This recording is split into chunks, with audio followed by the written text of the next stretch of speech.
Branca, Fernando Hessel. Hessel, voos paralisados nos Estados Unidos pelo shutdown e o assunto Venezuela foi parar no Senado. Temos o shutdown mais longo de todos os tempos nos Estados Unidos. Muito boa tarde, bem-vindo.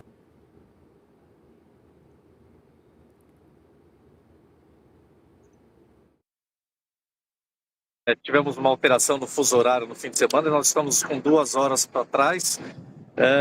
Mas é bem, você disse, Neila, uma situação bastante complexa, né, reflexos desse shutdown, que é a questão da aviação comercial, não só comercial, mas internacional. Todos os voos que passam pelos Estados Unidos hoje têm sofrido vários atrasos e cancelamentos.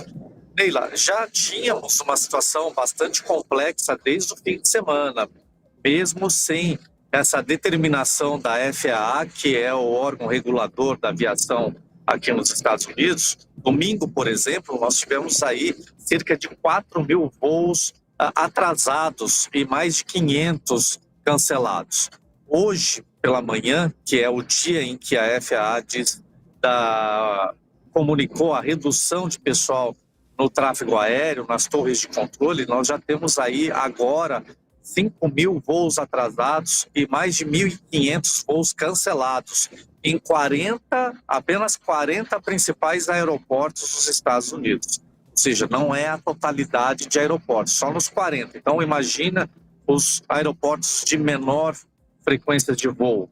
A gente tem, por exemplo, uma situação bastante complexa na Califórnia, onde nós temos ali vários aeroportos e alguns aeroportos estão funcionando, por exemplo, em determinados horários. As companhias aéreas tiveram que fazer um remanejamento de pouso e decolagem em determinados horários aonde os funcionários estão trabalhando, porque tem horário que a torre de controle fica fechada.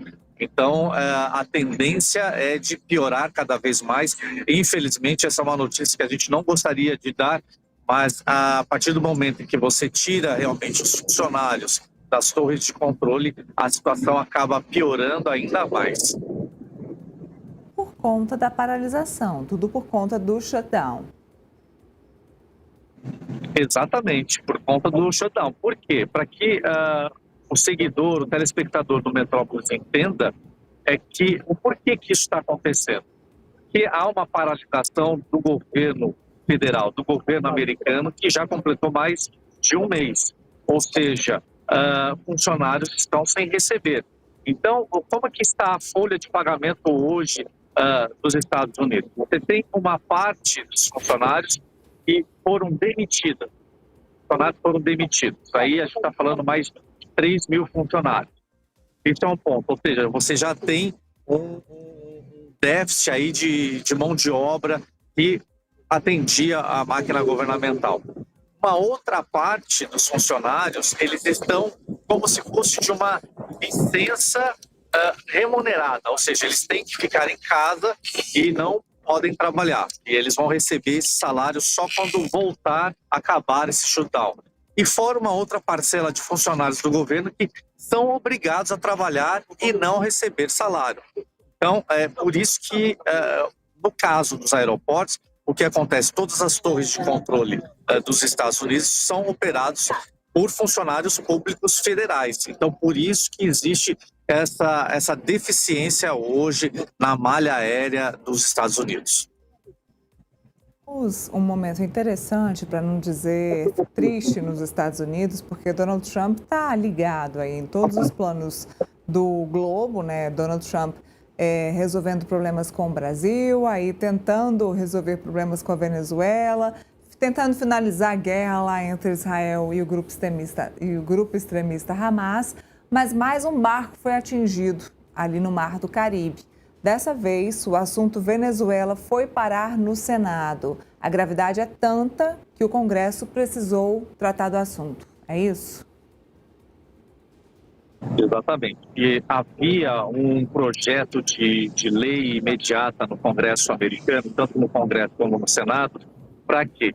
Para que impedisse o governo americano de continuar esses ataques a essas embarcações, tanto do Caribe quanto no Pacífico também. Então, era um projeto para impedir o governo, ou seja, dizer para o governo, olha, para você fazer esse tipo de ação, você precisa da autorização do Congresso, do Senado americano.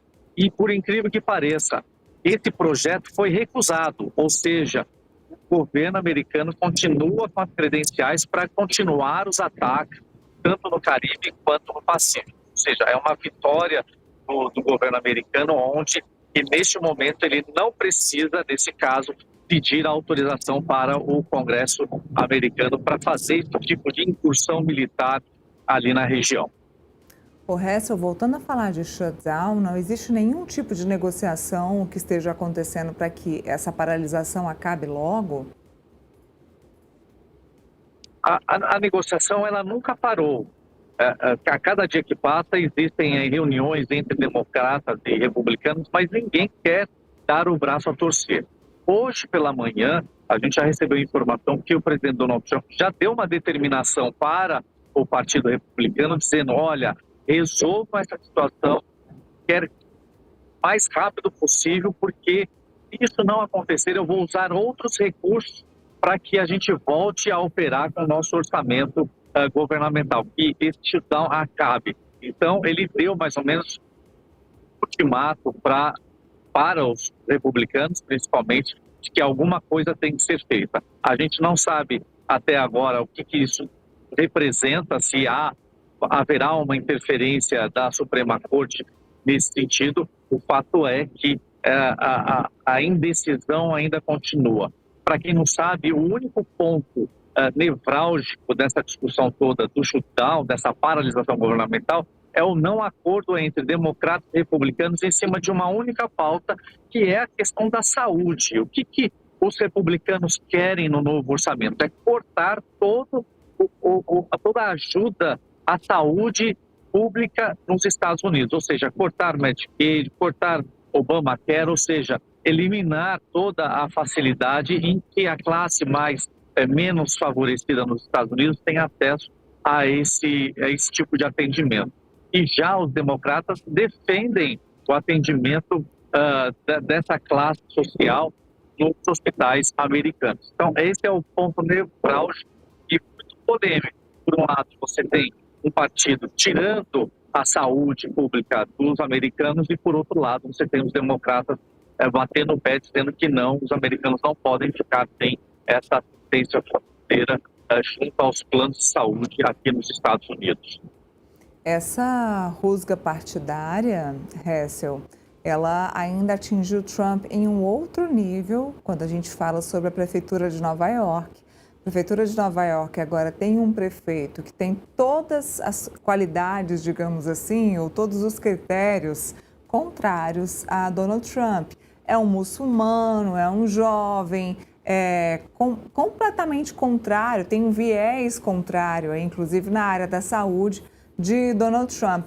Nova York, que é uma cidade modelo, é a cidade de Donald Trump, é onde existe a maior Trump Tower, então ele teve uma derrota, digamos assim, nesta semana no quesito eleições para Nova York, não é, Hessel?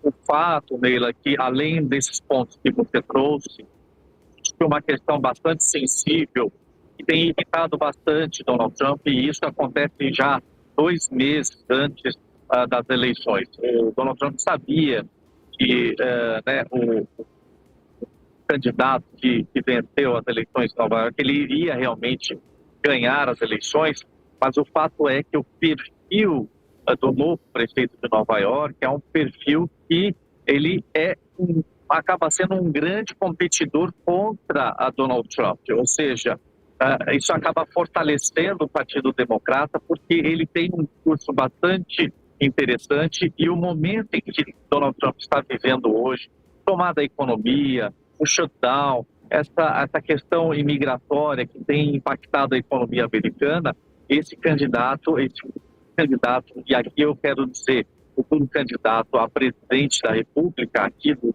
Estados Unidos, pode ter aí realmente uma pedra no sapato de Donald Trump. Na verdade, tem todos esses pontos, sim, da questão ideológica, da religião do novo prefeito, mas há aí um fator de risco para os republicanos se se o prefeito fizer um bom governo nos próximos 2 anos. Mas tem vitória, apesar de ter tido derrota aí nas urnas. Hoje, Donald Trump teve uma vitória. Vou pedir para a produção jogar aqui para mim no telão a matéria da editoria de Mundo, do portal Metrópolis, para eu poder analisar aqui com o Hessel. Enquanto não... Ó, isso. Justiça libera governo Trump a exigir sexo biológico no passaporte.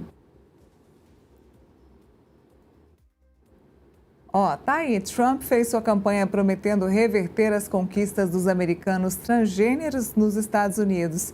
Então, a Suprema Corte concedeu uma liminar ao governo que permite exigir a designação do sexo biológico para o passaporte dos cidadãos. A autorização aconteceu nesta quinta-feira e agora Trump pode encerrar uma medida colocada em vigor por Joe Biden, onde pessoas transgêneros e não binárias indicassem um marcador X. Tá aí, Hessel. Vitória, apesar da derrota nas urnas lá em Nova York, vitória ontem aí na justiça para Donald Trump.